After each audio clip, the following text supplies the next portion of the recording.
That's how big you Make me want to appear. trim my nose hairs. That's what it's gonna make. I feel like usually your lighting and connection is not this good. Love you, Andy. Thank you. Can you hear me? Can you hear me? All right, can you guys turn your microphones on? Everybody put their microphones on. All right, Andy, you can hear us? He wants to trim. Yes. Can Okay. you hear me? Andy's not very loud. He should be. Andy, can you say Can something? you hear me? No, Nope. he's quiet. Test, Usually 1, he's 2, loud. 3. Test. It's only It's coming- like coming from. He's like, you're coming from the back of the room right now.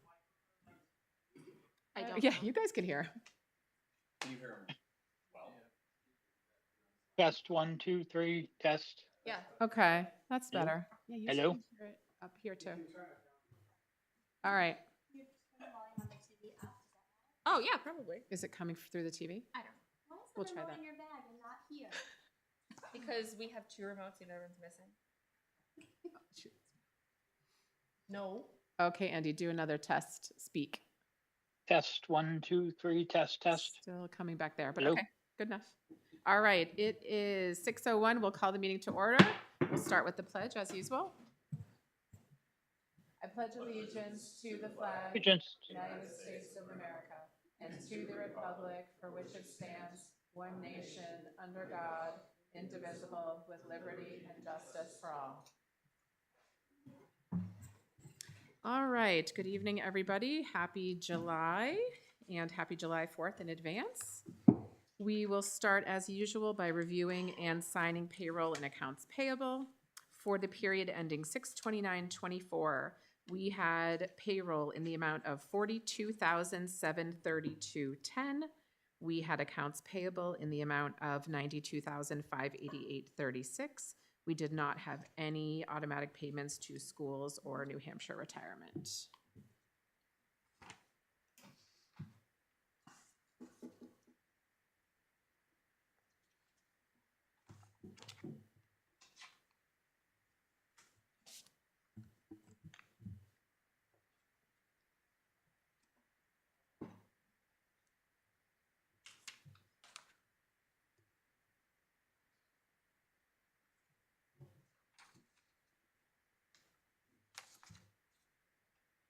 No.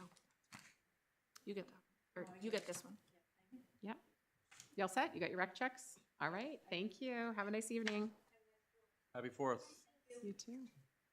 Next, I'll take a motion to approve the consent agenda. Moved. I will second pending my review of. I haven't signed those yet. Okay. Of the building permits? Contingent upon. Gotcha. Great. So we have a motion and a second to review and approve the consent agenda. All in favor? Aye. And I'm an aye. Next, I'll take a motion to allow Andy to participate remotely. Seconded. All in favor? Aye. Roll call. And I'm an aye. So Andy, you're now live with us as a remote participant. Just as a reminder, we do have to do all votes by roll call because of having a remote participant tonight. We will next move over to public comment at 6:04. And as always, we will invite the public to come up. Please turn that microphone on if you come up to speak, and remember to state your name and your street. And Letty's got you covered. Hi, welcome. Hello, Lois DeYoung, Crawley Falls Road. I have a question. Have they decided about the library, the alternate position and the positions? It was supposed to be in July. That was my understanding. Have you, as the board, decided about that? We've talked about the committee appointments at the last several meetings, and we approved the new policy, and we put an application final date of July 12th. July 12th. So all applications for all open town positions are due by the 12th, and after that, we will do all appointments. So they're all on the same schedule. The library is not unique to any of the other boards. Okay, that's what I need to know. Yep. We're going to try to pull it a little bit earlier in the summer for next year, but we're just doing a little catch-up this year. Okay, thank you. Yep, you're welcome. Any other public comment? Okay, seeing none, I will close public comment at 6:05. We'll next move over to discussion action items, and the first action item we have is Jim Hajar here for the BNL. Come on up. Your microphone is on. Great. So we had coordinated with Jim to be here tonight. We had deferred you being here at our last meeting because we only had 3 members here. Sure. So we wanted to have more of a quorum and more of a full board here. And we had taken a vote a couple of meetings ago to try to move forward in funding the BNL with some content controls in place. And as always, and especially since last time we did have some concern from council, we ran the proposed statement of assurance by both town council and Primex, as we usually do with any new contract that might have any potential legal issues. And I had shared with Jim that there were some concerns that arose. Some of them were similar to the ones that came up a couple of years ago when we had these discussions. And then some are a little more pertinent given the content of the memorandum of assurance. So what I'm going to do is I will read into the record a printed email that we received from Mike Ricker, who is the general counsel from Primex, and then an email that we received from Laura Spector Morgan, from who's our town council from Mitchell Municipal Group. So the first is from Mike Ricker, and this was dated June 17th. And this was after, in response to Karen sending the memorandum over to him for review. And here was his response. I looked over a draft agreement you sent me for review regarding government funding of a local news publication. The arrangement raised a couple of issues. 1, government funding of media outlets in general, and 2, editorial content-based controls in conjunction with funding. There are serious, complicated constitutional questions. Government policies, decisions, and actions can infringe on First Amendment rights on their face and/or as situationally applied. It is easy to run afoul of the First Amendment when the groundwork of a policy decision is tilted in that direction. My recommendation is to avoid establishing government-sponsored press. This is fraught with legal issues. Any content-based controls would very likely open the town up to state and federal constitutional scrutiny, which is reviewed on a case-by-case basis. Lack of content controls, on the other hand, can open the town up to attack if a free press allows for expression of unpopular or controversial viewpoints. Other issues that can arise. Funding can't go toward matters like support of political candidates or content that favors any religion over another, for example. If the town would like to utilize local press for the distribution of information to people about town business and to encourage awareness and participation in local government, the town could consider paying an advertising fee for the space it uses in the newsletter when town business matters are published. In so doing, I would recommend the town not in any way seek to influence other content in other sections of the newsletter. As mentioned, please feel free to share this with town legal counsel and seek her thoughts as well. And that's from Mike Ricker. And so Karen then forwarded that response along with the memorandum to our town council. And she said, this is from Laura Spector Morgan. I do agree that once the town gets involved in regulating the content of the newsletter, there's the potential for liability with this funding, because at that point, the money becomes governmentally regulated speech, which implicates the First Amendment. At that point, you have to allow all viewpoints equal time and space, and then you can find yourself in a position where if the Garden Club gets to publish, so do the Nazis, to take one extreme. This is just hypothetical extremes, so nobody get offended. Yeah. Even if it is the newsletter editorial board and not the town making that call, because the town has input, it's likely to be named in any lawsuit involving any such issue. So there are really 2 options. 1, give BNL the money that was appropriated without any content control, although that potentially raises claims as identified by Primex. Or 2, only give them money only for space the town uses for its actual speech. And then here, because warrant articles are authority to spend money but not mandates, the selectmen may choose either, but they'll have to be prepared for public input regardless of what they do, of course. Please let me know if I can be of additional assistance. So this is, I think, not surprising to the board. Some of these issues came up a couple of years ago, but I think actually we kind of halted those discussions before we even got here because there was more of an enforceability issue last time, given that we were going to pay upfront and then not have any enforceable content control. So I think we find ourselves in a little bit of a tough situation, as we discussed over the past 4 years or so, in terms of, is there a way to make this work where these issues of governmental speech arise? And so I kind of gave you a heads up that we were going to discuss this tonight, and that is the actual wording from Mike Ricker and from Laura Spector Morgan. And so I would invite you to speak on that if you'd like, and then of course we'll have the board weigh in on their thoughts. And Karen, I don't know if you wanted to mention anything else other than those 2 emails. That sort of summarizes your conversations that you had with those teams. Okay, great. I don't know if you want to give your sort of preliminary thoughts, because it's a little bit of a thorny issue. It doesn't surprise me. One, from some of the history, I just came on board when some of this was happening, but Right. it doesn't surprise me.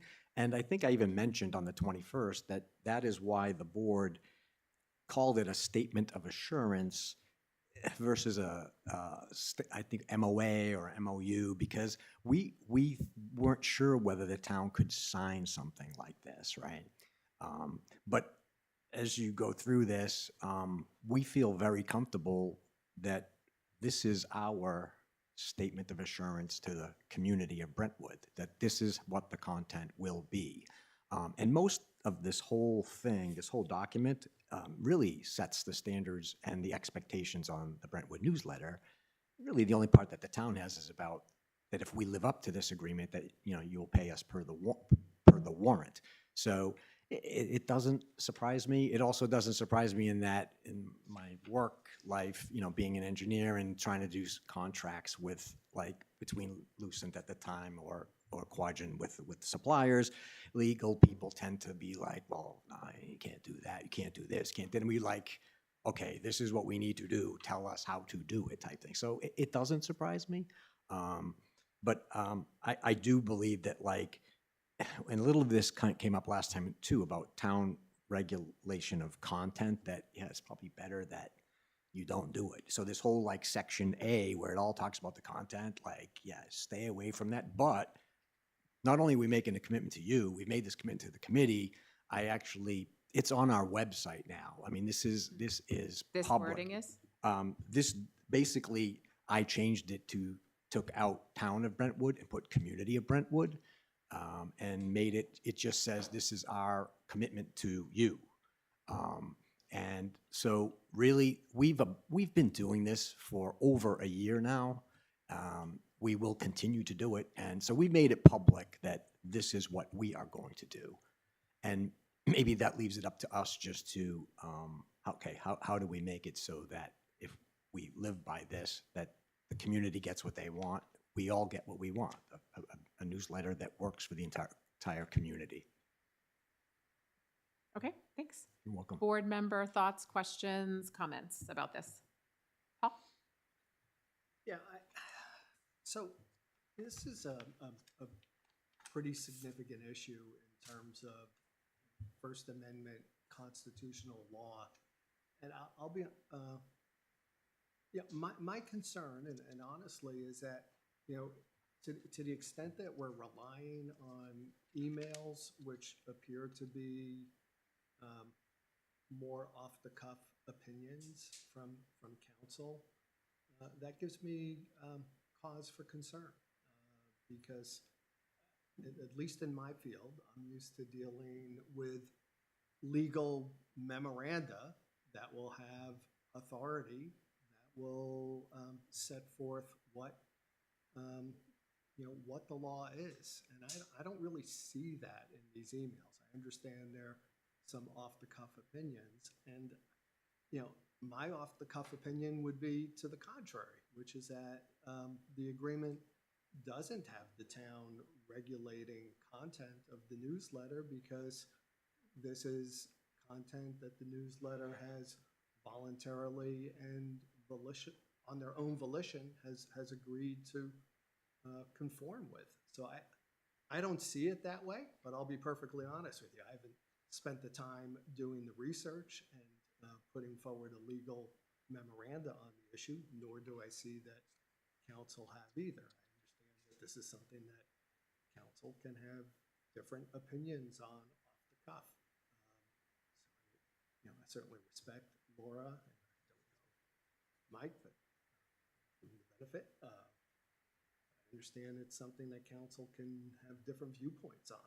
Sure. I have a different viewpoint, but having said that, I haven't done the legal research either. Yeah, I'm I not sure think- they have. I think when I was thinking about this, the closest thing that this mirrored is the statute about select board meetings. And that when we allow public comment, there was a case that made it, I think, all the way up to New Hampshire Supreme Court, I believe, about whether or not a select board can moderate the content of public comment. And the end result was no, you really can't. If a government a government group allows a free speech platform to the public, that it has only the obvious legal limitations of violence and inciting violence and things like that, and that you really can't turn off somebody's microphone if they're criticizing you, et cetera, right? So it's along the same lines of when it is considered a government platform, that then there are really pretty vast free speech protections, which I think we always try to follow in our meetings, et cetera. And I think it's along those same lines as how I understood this. So the distinction that I'm trying to make is that would be a situation where the select board or the town in that instance did seek to control the content. But the distinction is we're not controlling the content. This is content that the newsletter has agreed to on its own. So it's not any kind of constraint at all. And that I think is an important distinction.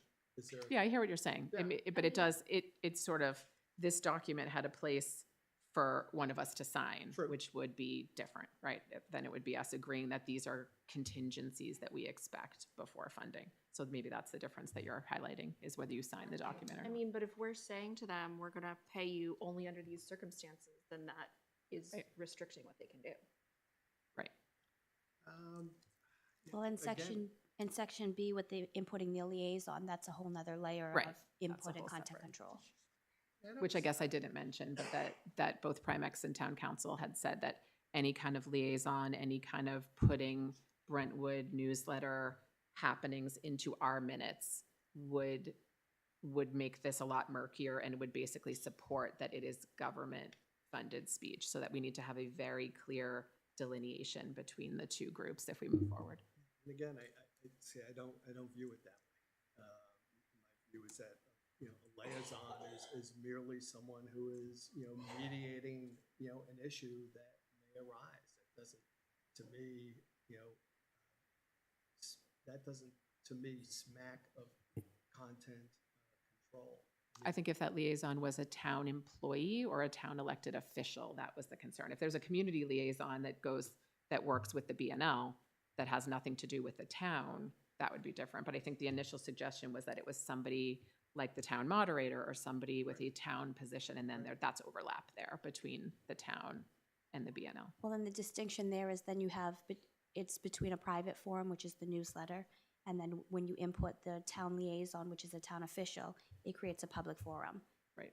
Once you create the public forum, that's when you open the town up to First Amendment liability issues, where those are argued in federal court. Right, but I don't, again, I just don't see it that way. Okay. I don't see, where this is content control on the select board's part or the town's part. If we were saying that, all right, here, A, B, C, and D, this is what you have to print, that would be one thing.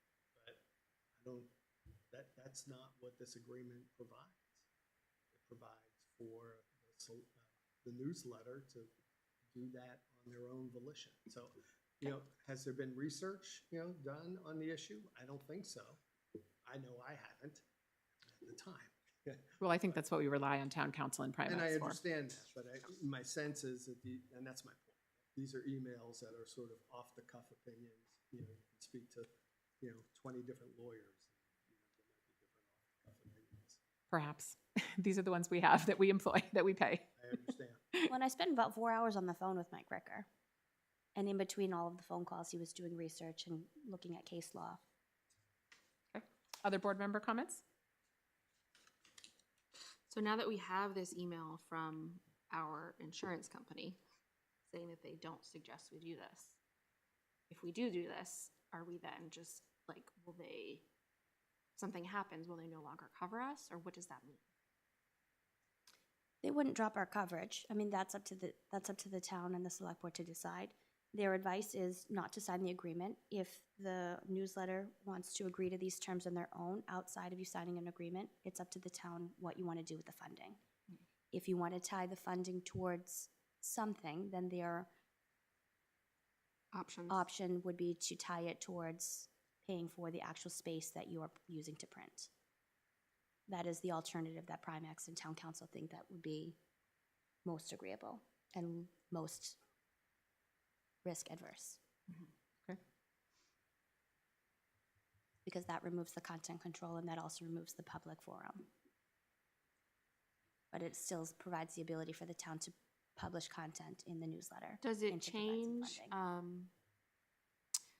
do you have a sense for any of this changes if we are giving them a donation as opposed to tying our payment to any specific activity?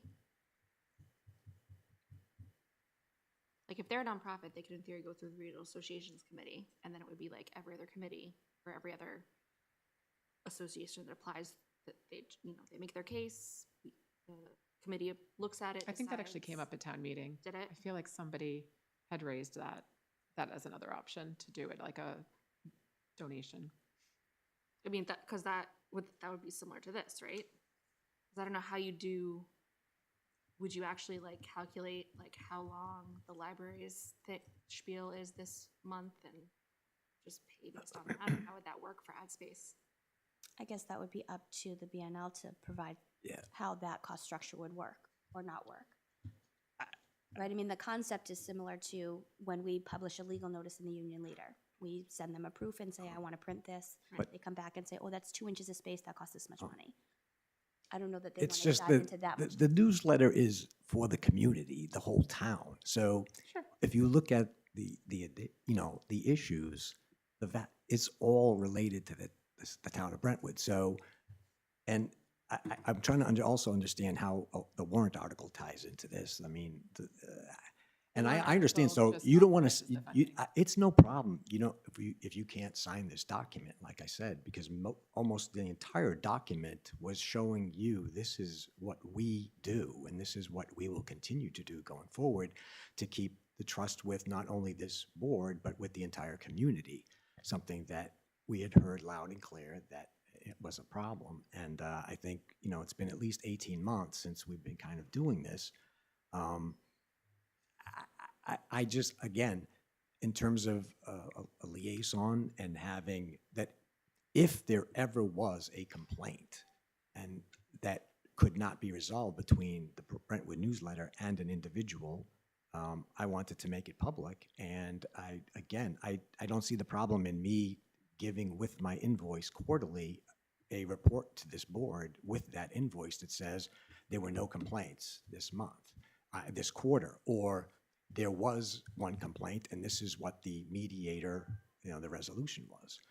And I just chose moderator because in the past we've used moderator to do things that, again, I know the moderator since I've been here has always been held and kind of was the gatekeeper at the candidates night, which is related to electing of individuals. And, I know there were complaints in the past. So again, I don't understand like how a moderator can do something like that really isn't town related, right? It's a candidates forum where people are getting up who are running, speaking about themselves. And I know I actually got involved with that because there were complaints that one person got more time than another person, this and that. So I agreed to help the moderator for the last 2 years or 3 years. So anyways, back to, I even said this, this agreement, if we could sign it, great, it's a win-win. I'd love to be able to sign it with you. If you can't sign it, that's okay, because the truth is you've always had the control over whether to expend the money that the legislative body approved. And I think what this does is it allows you to tell the Brentwood newsletter, if you were not going to pay, you could say, well, you didn't do what you said. What's on your website? You didn't do it. And again, legally, you didn't put it on the website. You didn't sign this document. The only thing it's in here is, like I said, it's this, I think you have to trust that we're going to do the right thing, but at the end of the day, you don't have to pay us if we don't. Sure. I, on the other hand, I have to trust you that you will pay us if we live by this. I really don't have anything else, right? I don't have anything, but that's okay because I trust you guys. It's not, and I trust that, you know, that the community wants this to happen, and it will if we just do what we always did. Other than now, again, you're paying me quarterly after the fact. So I think it's a big improvement. And I really don't see this as, maybe we just say, you know what, it doesn't even have to be a legal document. This is more of it's a handshake agreement between the community and the Brentwood newsletter. That's about it. I mean, we kind of said some of this even at town meeting when I you know, why I brought up why I amended my own warrant to have you pay us after the fact, right? Like, so I really think it would be a big problem for all of us if this got into, let's figure out what percentage of this is town related, because the whole newsletter is related to this town and the community. think Even the when delineation residents, was- even when residents are giving Yeah. their opinion on anything that's Oh, going sure. on in I think the town. delineation was information from specific town departments and from I town understand that. I offices understand that. versus town members, that Sure. would be the delineation. Right, right. And I think that's unfair. Like I would think that I think that's unfair. I think this newsletter is what it is, and it's always been that way. And if we stick to the content controls, it's going to be acceptable to everybody. Just like you said, you don't shut people off if they come up here saying something you don't like. If somebody sends in something where they think that something isn't right in town, they think it should be different, we should allow them to put it in there. Now, but like what this says is it is not going to be out of control. They're not going to attack anybody. They're not going to be ranting about anything. And I think, like I said, for 18 months, it's been like this, right? We followed this, so. Okay, thanks for your comments. Let me see if any other board Sure. members have thoughts. Andy, did you have any thoughts or comments on this? I kind of like Letty's idea of the donation rather than signing a contract agreement. But I think we should fund newsletter for the rest of the year. And how would you suggest, if we were going to do it as a donation, that we would just make clear that that's the intentionality of the payment as a donation? Because obviously it's not going through regional associations or anything like that. Right. For this year, and then we'd have to figure things out for next year. Any other thoughts or comments that you have, Andy? Nope. John, any comments? Yeah, I am beyond baffled as to why we would consider bending over backwards in doing this. I think it just, we hear over and over again and from experts, it doesn't make any sense. And I know that there are a lot of us that feel that this doesn't make any sense and this money could be used elsewhere. Not to exclude the concept of having an actual town newsletter. You know, I continue to stand on my principles that I have for the last several years since all of this went down, and I continue to stand on those principles. Okay, thanks. Any other thoughts or comments? Paul? I mean, besides what I've already said, I mean, if the idea is that the newsletter has agreed to abide by those assurances, apparently that on their website, that's their policy. There's a warrant that was passed, town meeting, the legislative body. There's, you know, an invoice that's now before us to be paid. We know what the content is of the newsletter. I don't know why it needs to be characterized as a donation. If council is saying that you can just go ahead and pay for it and you just don't sign the agreement, we already have the assurances that we need. We have the newsletters that's been printed, we have the invoice in front of us, we have their statement of assurances and their own policies. What more do we need? Have we verified that the 3 issues that they've already done, meet all of those criteria in the agreement? Have we gone through and like asked if town departments that submitted things, if they were put correctly, like have, right? Because that would be, I've read the newsletters that have come out. I haven't seen anything that, you know, Do you want to scan, Violated. do you want to scan them? I, It's April, May, and June. no, but like, so for example, I wouldn't know what different people submitted to know if they were printed accurately. Mm. I mean, I guess I could look at the calendar, like, I don't know what you mean. so the whole point is that it's supposed to be accurate, right? And it's supposed to be exactly course. what the people have submitted. Have we checked that? I have not received any information about any concerns personally to my town email, but I don't know if anybody else has. And I just want to clarify, so Karen, when town council talks about, you know, we could fund and be very clear that we have no content and that the BNL is completely in charge of their own content management.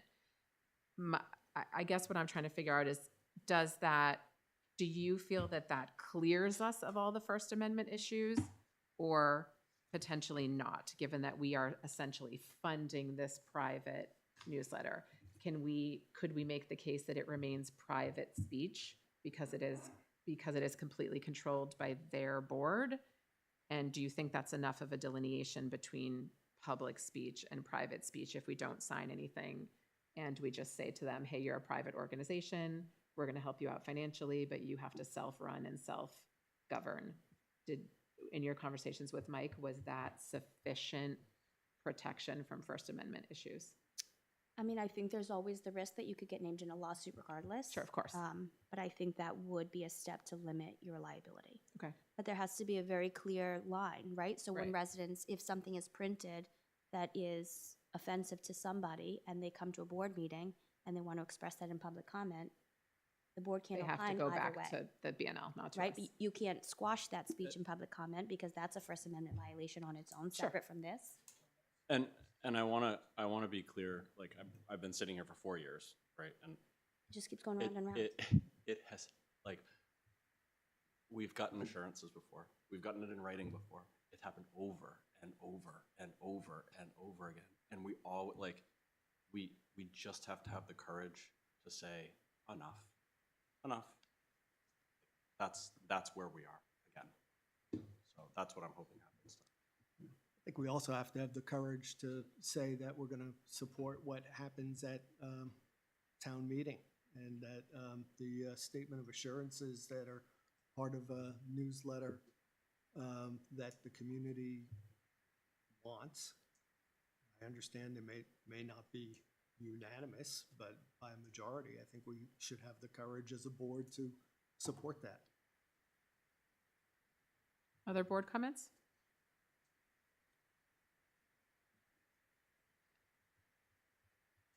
Anyone else with any final comments, or anyone interested in making any motions? Yeah, I'll move that we proceed to pay for the first quarter invoice based on the submission to date, based on the statement of assurances that have been adopted as a newsletter policy. What's the amount of that invoice, Karen? Do we have that here?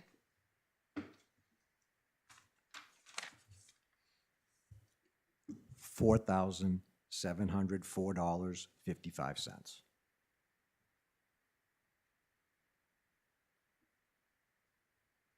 Okay, so we have a motion by Paul to pay out the first quarter invoice for $4,704.55. Is there a second? Second. Any final discussion before votes on that amount or on that motion? I'm just reading through the last three issues. Okay. I could give it to you. I have them here. Do you need a minute?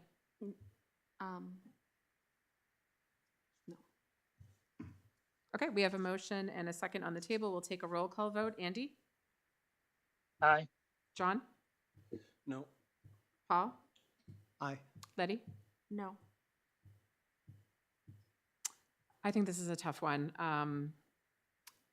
Like I said last time when I voted, I don't love this. I think it has the same public-private struggles as it had before.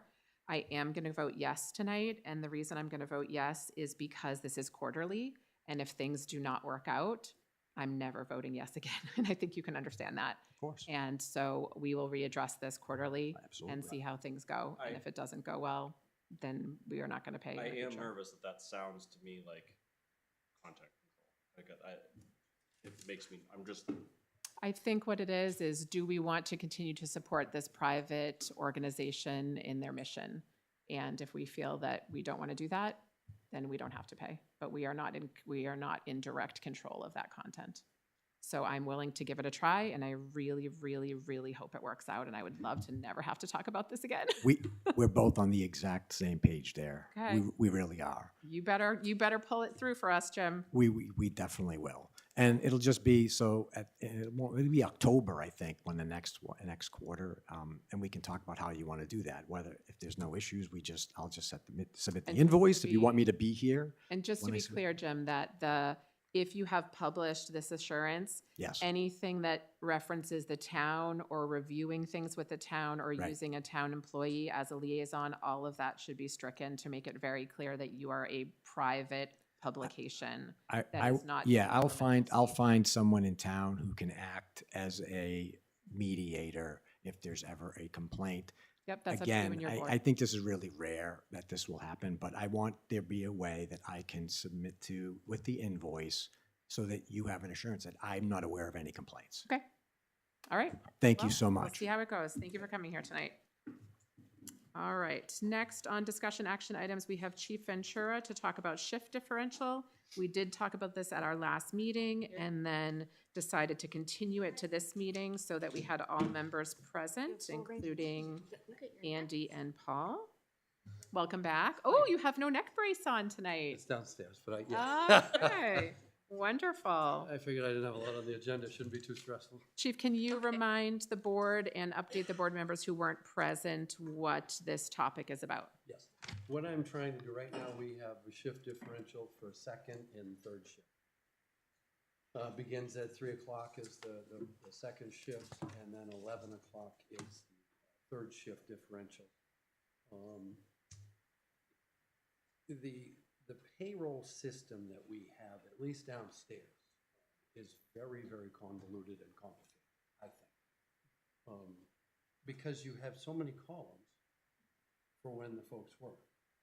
If an officer starts his day at, say, noon, he goes to a different rate at 3 o'clock, and if he works past 11, he goes to another rate. That has to be manually entered. No other way around. It has to be manually put in. We don't have any software, and I don't know of any that would track shift differentials, but it's not my field. So what I'm trying to do is simplify the payroll system. I've heard the concerns of the town hall staff. I've heard the concerns downstairs with payroll preparation, even more so now that the lieutenant and I are in charge of payroll preparation. I think by eliminating shift differential, I gave you the numbers last time. It averages out to what would be about 82 cents per officer. I wanted to round it to $1.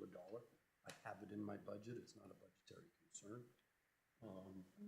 Is to get rid of the shift differential altogether. We have one pay rate, and that's it.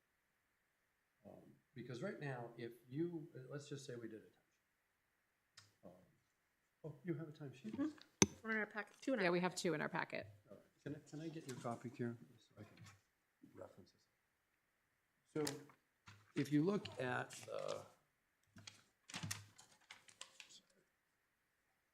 the first one,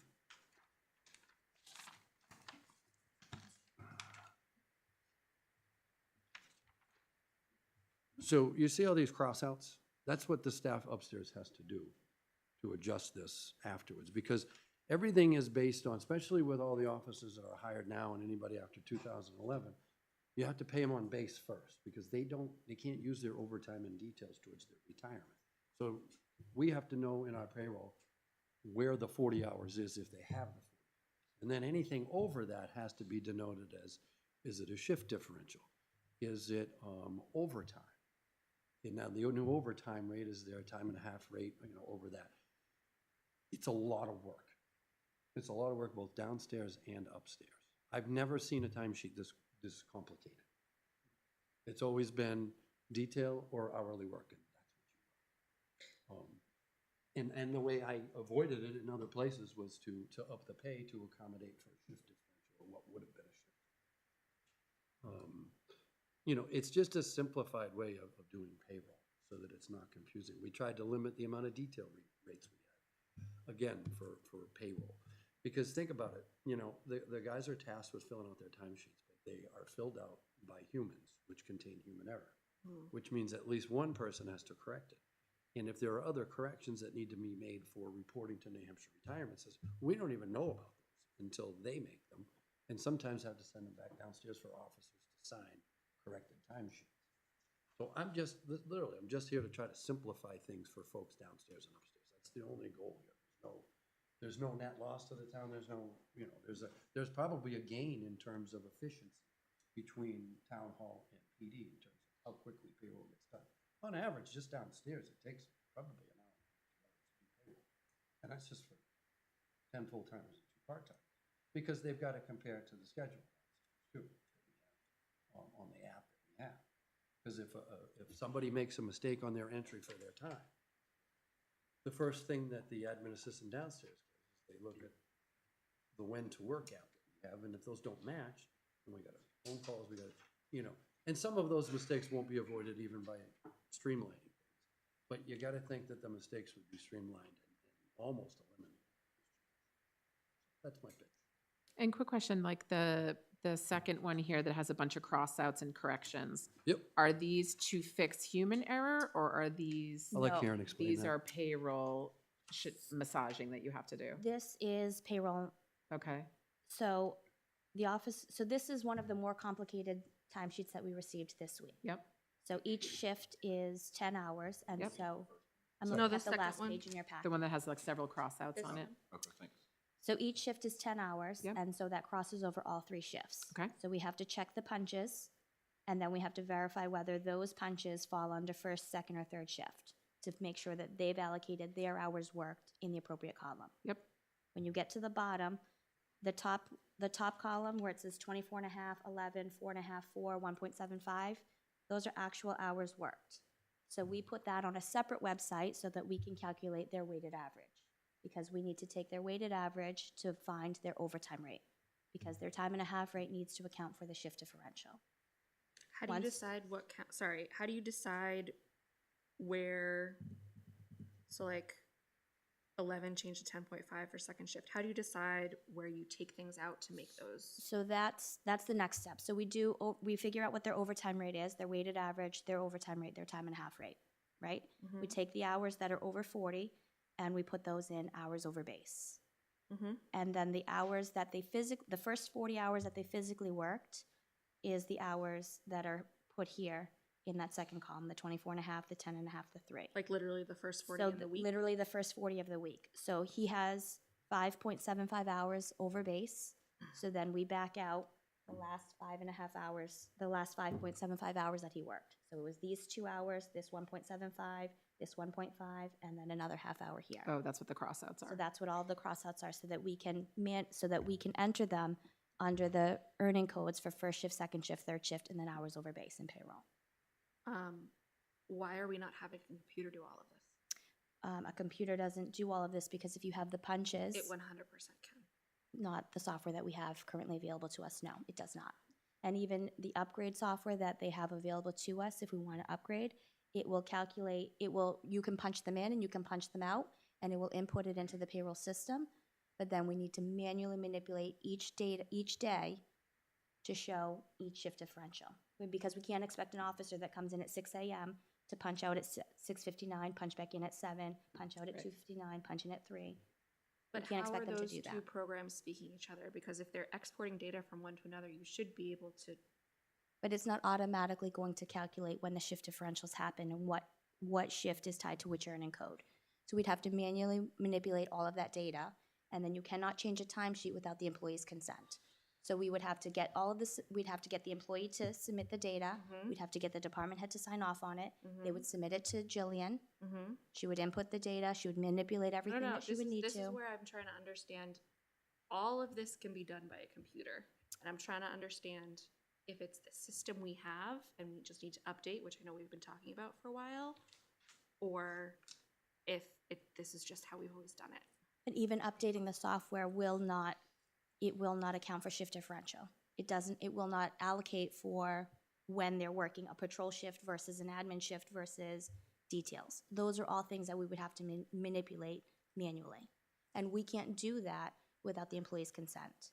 So we would manipulate the data, and then we would go back to the officer and say, hey, this is how we change your timesheet. Can you initial all of these changes? We would initial all of the changes, then he'd submit it back to the chief or the lieutenant and say, these are the changes. They'd have to sign off on it again, and then it would come back upstairs. They couldn't sign off ahead of time saying, I'm okay with them splitting up my shift in this very specific way so that I can get paid correctly? I mean, perhaps, but I mean, that's not what the Department of Labor is going to, the Department of Labor is not going to say, you can blanket change my timesheet a year in advance. That's not going to be acceptable if we ever get an audit. So Karen, talk about all those steps that you just went through. If we go forward with what the chief is suggesting, which of those steps get significantly better, easier, less error All of prone? them, because the officer can say, I came in at 6, I left at 4, 10 hours, 10 hours, 10 hours, 10 hours, 40. Oh, you worked 45 hours? Great. Then it would be 45 hours of overtime. He'd be done. Okay. Chief would be done. Unless it's a detail. So you don't have to then you do, use And your then- detail. unless it's a detail, so you'd still have that change. And then Or their admin overtime rate staff would be allocated. a standard rate. Because right now, every officer, Different column. every pay cycle Oh, potentially right. has a different Sometimes, overtime but rate. not. They do have a That's not different really overtime rate applicable. every cycle. So every cycle, there's always that, every payroll, there's always that window of error, Yeah. right? Because we have to manually calculate what their weighted average is, Yeah. and then we And have that's to different manually for change the every rate in officer. software This every is week. where we don't have to, a computer can calculate that for you. Well, the computer Got does it. calculate the weighted average, but then we have to input it into this payroll system. The payroll system just doesn't calculate a weighted average on its own. See, clearly this is way above me in terms of, No, that's really helpful to have I Karen know go that it's a through lot how of work to complicated do it it, is on right? the payroll side. and I try to streamline and simplify things the best I can. I know that since Kendra has left, that it's been a lot, Dodie and I, we're getting through it and everybody's getting paid right now, but it's a lot of work. And I go, wow, this is way too much. And then I know what they have to do up here after we're already all done with our part. Seems like a lot, and it seems like a lot of that would be made up if you were talking apples to apples in dollars. A lot of that would be made up In on productivity. Jillian's end with time management and whoever my admin assistant. You know what I mean? Because they're not spending as much time on this. That's my point. All that stuff, that's a Karen thing. And just to clarify, I think what we talked about last time is that if you did exact calculations, the difference that you're suggesting was like 80-something cents an hour, but you were suggesting rounding it up to $1 an hour Yeah, to be an which I have in my even budget, and number. it's not a budget. And that's where you're talking about there's that little extra potential tiny I think you save a lot. cost. Yeah, you save a lot. Even if you saved her 2 an hours a week. hour a week on Sure, payroll, that adds that's up. 52 hours. It's Right. a week and a half's worth of pay. Yep. But definitely. Yep. Yeah, just wanted to make sure that the board members who weren't here understood that what he's suggesting is that instead of having different differentials, that you kind of average them all together. And by rounding that, it should be about the same financial, It will. outlay of Yeah. pay You as won't it is notice now. any impact on my budget. And that all of his officers were in favor and in They were. support of doing I this. actually brought it We up. talked at about that a last time. Team meeting last time, and they were, and we try to do as much as we can downstairs with some input from the officers to get their feeling Yeah. on it. And they were overwhelmingly, yeah, that'd be Yeah. great. And I think to Letty's point, in 2024, we ideally wouldn't be using papers like this and we'd have some No, computer you would printout. be So I think your surprised. point is very well You would taken, be that surprised at we how many should We be could do doing. this better on a Google. We should be like a doing Google form. honestly. We should try to automate this as much as possible as we move forward and/or move forward with different software. And But I it don't won't fix think some we of these should- Or problems. both. Right, I don't think. Or we should both, or stop all of the here. above. I don't think we should stop here. This is a good gap, but Sure. once we get good software, that doesn't mean we have to go back to shift differentials, but if we get good software or new, updated, I don't know what's out there, right? But that doesn't mean we can't buy that software. Sure. Can I ask a dumb question? No questions dumb unless you don't ask. What was the point of shift differentials and why was it like crossing into different shifts? I mean, why can't you just make the shifts match the, what? Yeah, well, shift differential is a benefit because we're open 24/7. Yeah. The more desirable shift is the Monday through Friday 8 to 4 shift. That's a great shift, everybody. But we pay you extra because you work through dinners. You don't sleep at home at night, So those are traditionally in this profession and even in fire are often offered a shift differential after hours. That's just how it's always been. So why was it though that it wasn't matching? So that you had, people go from one, they'd work from one into the next? Oh, like a Shift- 10-hour the shift. are difference. 10 Our shifts are Paul- 10 hours, so if you start at Paul- 30, you're gonna bleed into the next. Andy, you want to comment? So this is kind of my fault, is way back in the day I established this. And back then the officers worked 8-hour days and the shift differential followed the shifts. So there was a 3 to 11 shift and it was 11 to 7 shift. So that's where the shift differentials went. And that's why they went that way. You didn't have an officer crossing over unless it was an overtime shift. That makes a lot of sense too, and thank you for. Well, and I don't think there was a rotation established at that time when the shift Correct. differential came in. The midnight guy was on midnights all of the time, you and go- the day guy you was go on all days around. all of the time. And now there's a 3-month rotation where they're on days for 3 months and then they're on the swing shift and that. So over the course of the year, it evens itself out. Whereas back then it was, you're on midnights forever. I gotcha. Until you're not. Yeah, so it Until you're changed, not. it really Right. changed their yearly compensation because they were on a less desirable shift the whole year. Yep. Gotcha. And that's not really the case anymore, Correct. which is probably part of your reasoning to equalize it out, is it all washes out by the end of Oh, the it year. definitely does. It definitely Yeah. does. Because I have guys that prefer the evening shift, no question Sure. about it. But they prefer it because of the money. Sure. So if they get it throughout, I'll get more around it. Sure. And Karen, I think when we talked about this last time, you were in support of this change and had no concerns about it costing the town No, money. this is the or- 4th chief I've tried to work on this. Oh, okay. Well, I mean, that's helpful for the board to hear, I think. So Karen is very much in support of this, is what I'm hearing, times 4, I think. Anybody on the board have a major question or issue why you would not want to think about going forward with this? I would. My only drawback to it Yeah, go ahead. is Danny. that it becomes part of COLA. So it was never meant to increase. It was always meant to stay at $1 and $1.50.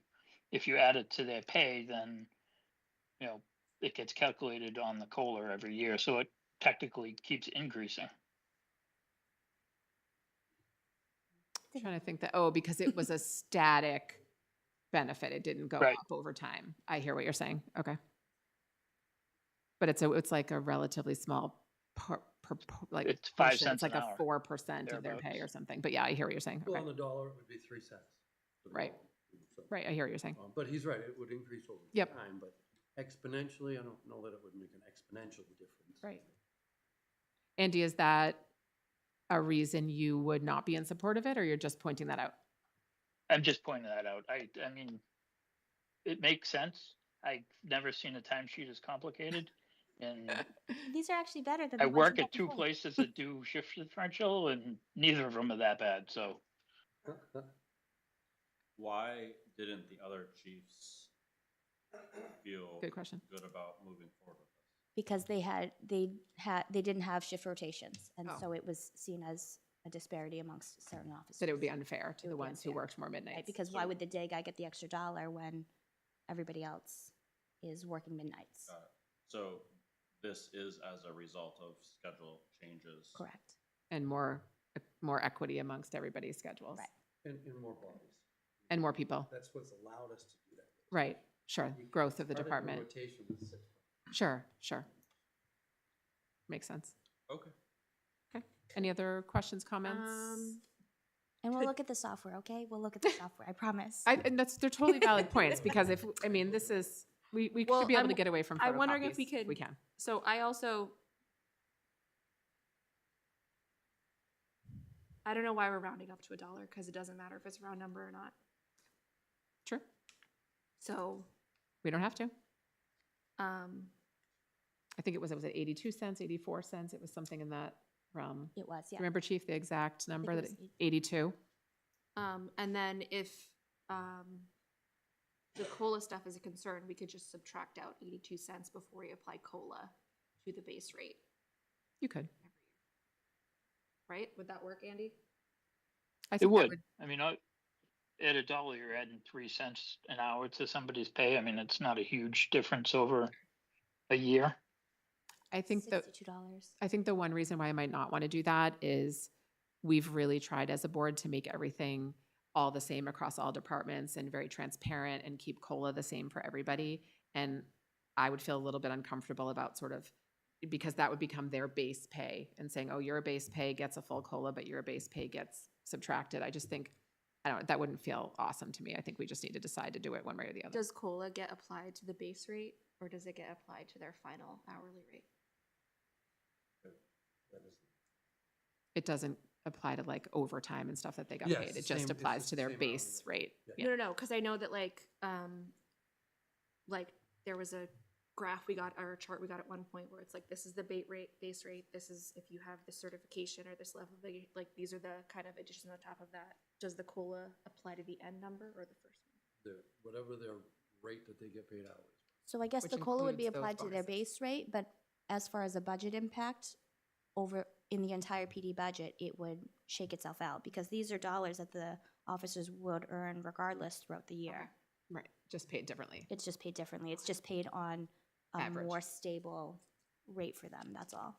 The COLA on 82 cents would be like 2.4 cents. I think. Exactly, that's what Andy was Yeah, saying. It's like small. 3 cents. Yeah. It's not, we're not talking a big Yeah. change here. Yeah. But Anyone? 82 cents makes sense.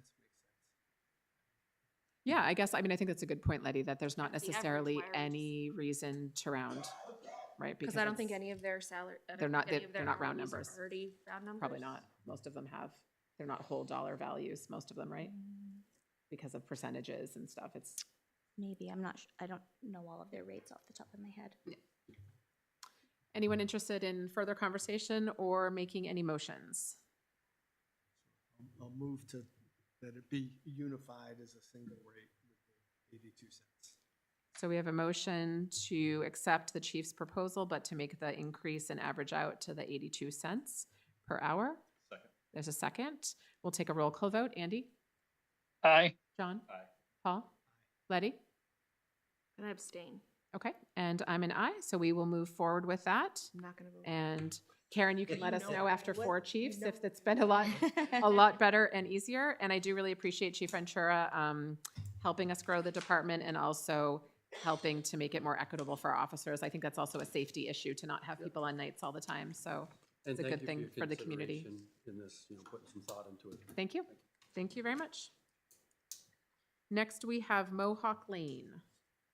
Letty asked for this to be added to the I did. agenda. Okay, Letty. So naming of roads in Brentwood came up at the last planning board meeting, and how roads get named and what names are appropriate and not appropriate under what guidelines. And so I took a look at a list of road names in Brentwood and wondered if this might be one we want to change. In terms of for political correctness reasons. There's no Mohawk anywhere around here. They're from New York. So I'm guessing that when this name was originally used, it wasn't because it was a deep Brentwood historical name. Who knows? Do we know how far back that naming went? I think that subdivision went in the 90s. I wasn't on the board then, so I don't know what the, My time. yeah, I don't I know was what the not conversations living were here either. around that or how it got named. That I have no idea. There's probably minutes somewhere that might describe it. Does anyone in the public they're in the know? vault. Oh, we have someone who was around in the 90s.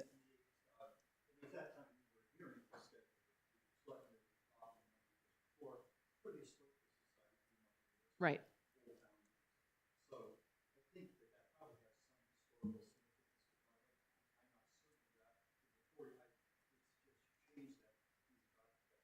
Sure, we could do some research into how that name came about.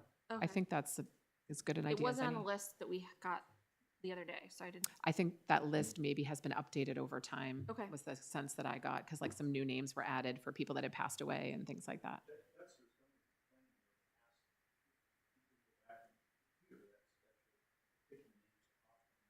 Right.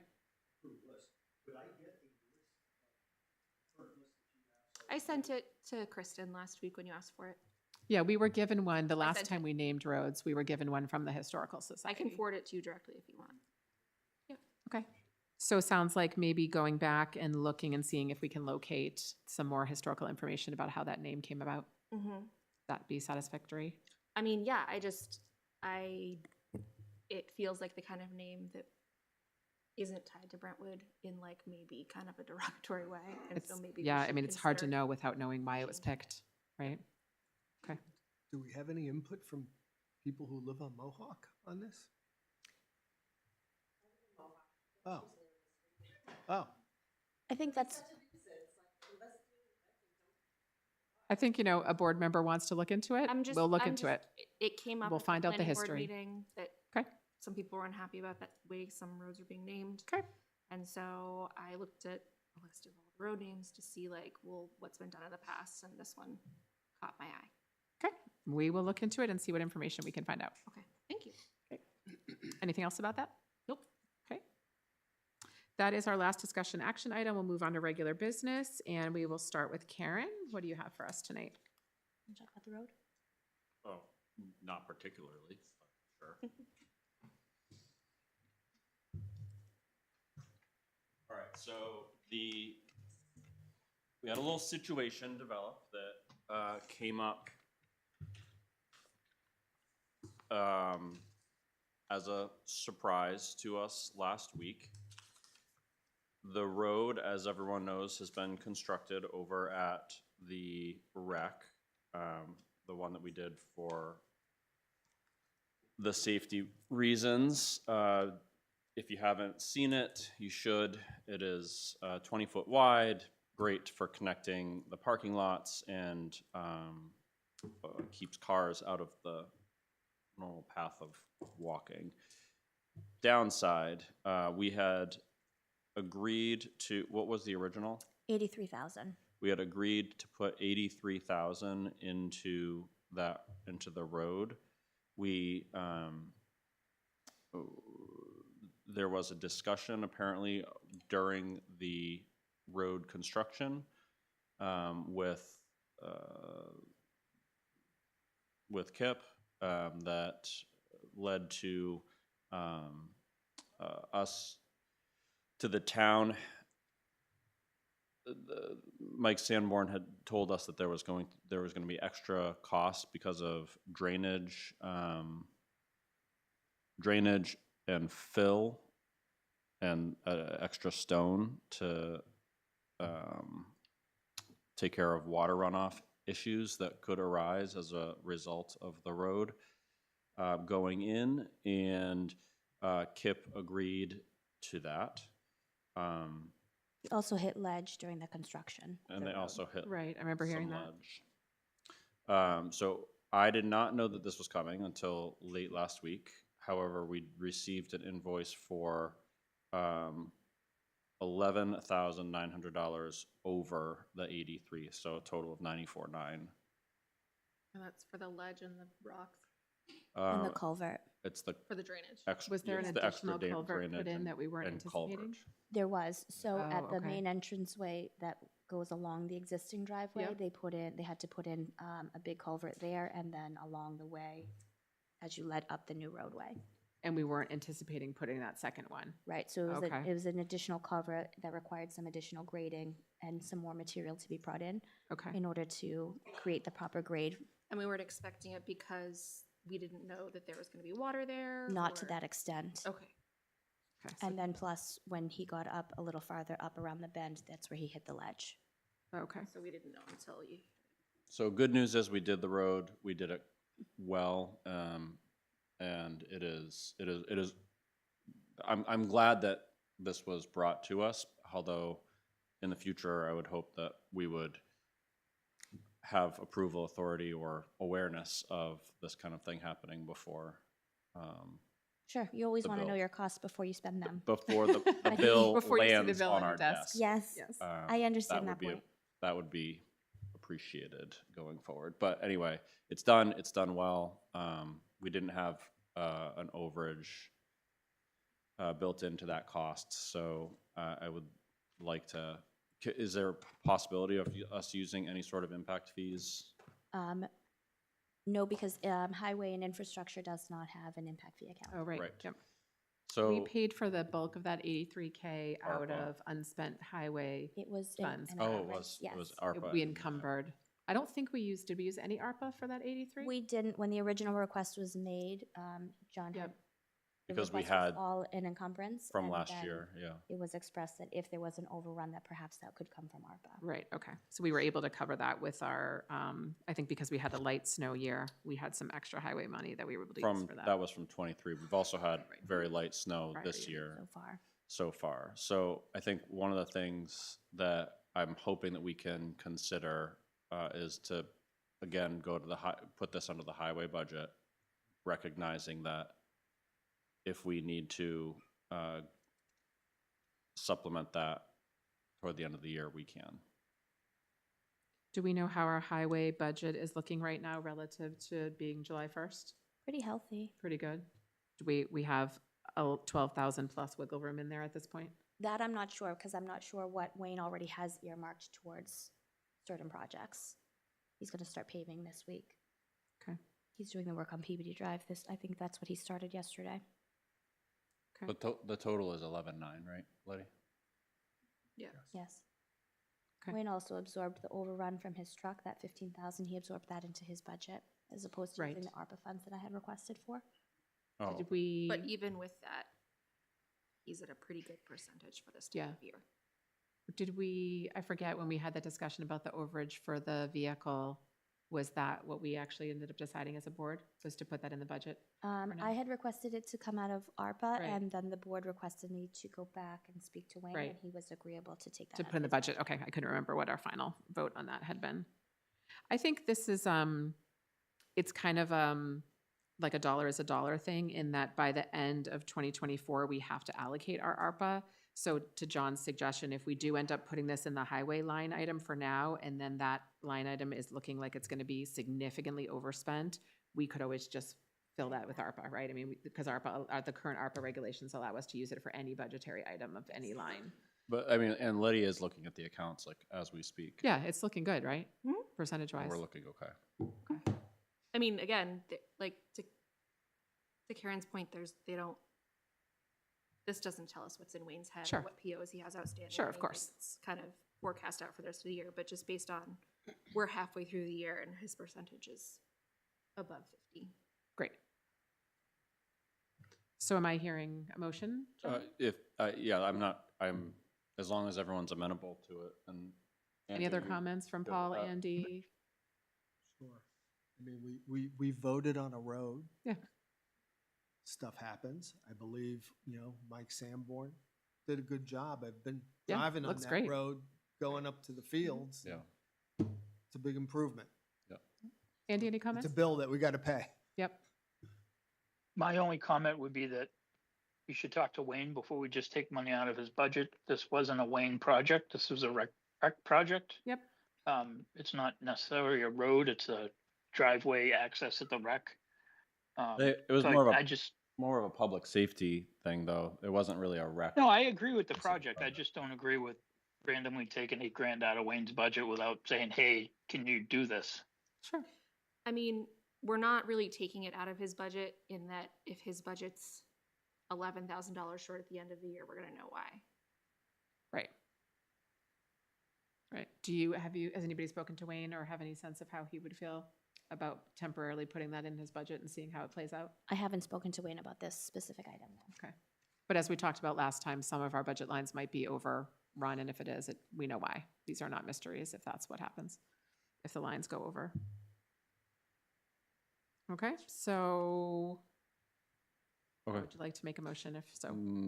Motion to do it and acknowledging that if we need to look closer at Wayne's budget as we get closer to the end of the year, that we will definitely do that. And what's the exact dollar number? that we need to do? $11,900. Exactly 11,900? Okay. So we've got a motion on the table. Do we have a second? Just to clarify, it's a motion to pay the bill, right? Correct, that we have to pay. We have to pay the bill from somewhere. The decision is where we're paying the bill from. Yes, at least where we're paying it from now. Yeah, the bill is on Karen's desk. So there's a motion to currently use the highway budget and then to watch that budget and backfill with ARPA if needed. Do we have a second for that motion? Second. And we'll take a roll call vote. Andy? Aye. John? Aye. Paul? Aye. Letty? Aye. And I'm an aye, and hopefully in the future we can avoid these types of surprises, but sometimes things happen.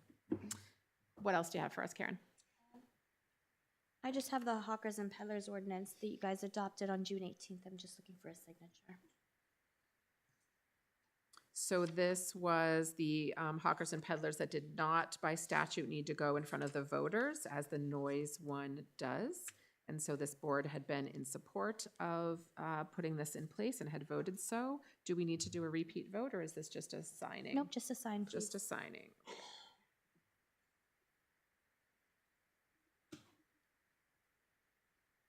Anything else you've got for us? No. All right, any committee updates or matters to bring before the board? Andy? Nope. John? Paul? I would just say that the start of the softball adult co-rec league has gone very well. Nice. I've been umping Fairly, I hope. fairly, not with my select board bad. My son has been umping the bases with me. Wear the whole helmet and everything? Now I'm live free or die. And my son is doing that at volunteer for the town and Nice. volunteering for the rec department. Conservation, it was almost close to a month ago, but we had a good speaker who came and spoke about potential factors to look at for different sites for preservation. There's a meeting coming up. I know, and I think Bruce Stevens had raised this with me, and I know it was asked at the conservation meeting if a letter had gone out with regard to woodland. The Woodman property? Yeah, the I had Woodman. sent the information to Becky. I thought she was going to send out the letter, Okay, all right. right? Because it's Just about the trying- fence. Yeah, trying to, address that fence issue, so I just, wanted to inquire where things were with that, make sure it went out. So is Becky authorized to get that out then? Or? I think so. I mean, it was permission for the Woodmans to put the fence up, and my understanding is that Mr. Woodman has passed away. And so it was just a letter notifying the existing heirs that they either need to fix the fence or remove it. Right. It's in disrepair. Right. All right. Well, Well, last time I talked to Becky about that, I believe UNH was looking at it and they were recommending portions not be removed because the trees had grown into it. So there had to be some type of plan developed before they sent the letter out. Thanks, Andy. Okay, so you can certainly let us know if there's something that this board needs to do on that front. Yep, will do. Okay. Thank you. Anything else from conservation? That's it. Does conservation have any properties that are actively being researched or worked on right now for conservation? I know the new subcommittee, was. Is getting in the going? process of doing something. Okay, great. So you can certainly relay back to conservation that we're happy to have them come give us any updates that they want on how that's going or how many projects they're thinking of, and just kind of keep us abreast of how that's going. That would be really great. Yep. Great. Anything else you have for the board? Okay, Letty? Planning board, we checked in with the status of the new podium. It's coming. There's a business on Pine Road that's looking to expand, so they just kind of gave a initial look over what their expansions plans were. And that's it. There's been a couple things that have been pushed off a couple meetings. And then I also went to the ZBA meeting, but there wasn't a quorum. Okay. And the rock business out on 125 that had been brought up at this meeting a couple of times has vacated that lot, correct? So that issue. Yes, they have. That issue is closed and the legal issues associated with it are also closed, correct? Correct. Correct. So that is a closed issue now, which I think some people in town are probably happy about. Yep. And then what else? What other meetings did I go to? Oh, Econ Dev. There's a business breakfast on August 13th at 8 a.m. John, she's taking it right out of your mouth. You Stealing skipped- my thunder. You did skip. Oh, cool. You You did weren't at skip that yourself. Yeah, but I'm all over this. Okay, you did say that you didn't have anything to say. No, No, no, he said I pass. said, He took a pass. We're going to go back Then to him. never mind. I said nothing. Said nothing. What else do you have, Lydia? Communications committee put up a temporary fix to get this TV to work. It's temporary. I know it's not pretty. It's just temporary because we have to go up in the attic and we don't want to do it when it's that hot. Is it just a wiring It issue? is one of the Okay. wires that comes out in the wall. So those wires that come out in the wall, to get those, we drilled up and went across and came back down. One of them stopped working. So to fix it, we have to drag a new wire up and across. Okay. Didn't want Okay. It was too hot. When it's 100 degrees, you didn't want to be up in the attic? Yes. Okay, makes sense. But yeah, that's it. And that communications committee has officially now I disbanded, think there's one more like closing out, closeout closing meeting. out party snack meeting, but like I don't think we're doing anything else. Celebratory meeting? Yes, I don't think we're doing anything else. Okay, great. Anything else you had for us? Are you going to do a municipal building? I don't know that there's any changes since our last I couldn't meeting, remember the last time. we did a meeting. because the chief had the public forum and then we had a Okay. meeting and I don't That's think there's been what any I thought, changes. but I couldn't. There's the meeting, our next meeting, we can announce that. Let me just make sure I get There's the another dates public right. forum too, right? It's this, let me see, I think it might be the 23rd. Yes, so our next municipal building meeting is on the 23rd. And I think the chief's plan had been to have the public information session a week before that on the 15th. Does that sound right, Karen? Yes, it does. So anyone in the public who's interested in making any comments on moving the police station and/or moving a municipal building over to the rec site is welcome to come to that open forum on Monday, the 15th, to make comments. And then the building committee will be the following Tuesday at 1:30 at its usual standing time, but there's no other changes other than that. The meeting on the 23rd is at 1:30 to 2:30. I believe the evening one, the chief isn't having them at 6 or 7, 6 o'clock, and that's Monday, the 15th, so 2 Mondays from now. And that'll be the second open public forum that he has held with the public about that topic. And we'll go back to John. You're up now. oh, okay. So we have do we have a meeting, Jillian, on the 18th, Thursday, the 18th? So Thursday, the 18th, 6 o'clock in this room? And then, maybe not this room, but I think in this room. Sometimes we're over in the other room. And then Planning meets at night. And then our next business breakfast will be with the New Hampshire, the Business and Economic Affairs Director of Economic Development. His name is Chase Hageman. He'll be coming to speak with us on the 13th of August at 8 a.m., which is a Tuesday. We will actually be in the town offices because there is a summer camp going on right now. So temporary location, town offices, 8 a.m. on Tuesday, the 13th of August. Great. Any other board business or committee updates for you? No, school board isn't meeting during the summer. Okay. Karen, do we have non-public for tonight? Yes, we do, for Okay. personnel and for hiring. Okay. I'll take a motion to go into non-public for personnel and hiring. Motion. Second. Motion and a second. We'll take a roll call vote. Andy? Aye. John? Aye. Paul? Aye. Letty? Aye. And I'm an aye, so we'll go into non-public at 7:19. I Do you know why the TV just went to sleep? Oh, it's the TV. What's the easiest way to wake it up? Because before I can just go hit the button again. Make sure you stop the With, live with the stream. remote in I'm going Letty's to. bag. I'm just gonna turn him back on this way. Yeah, there we go. He's back. I think I'm.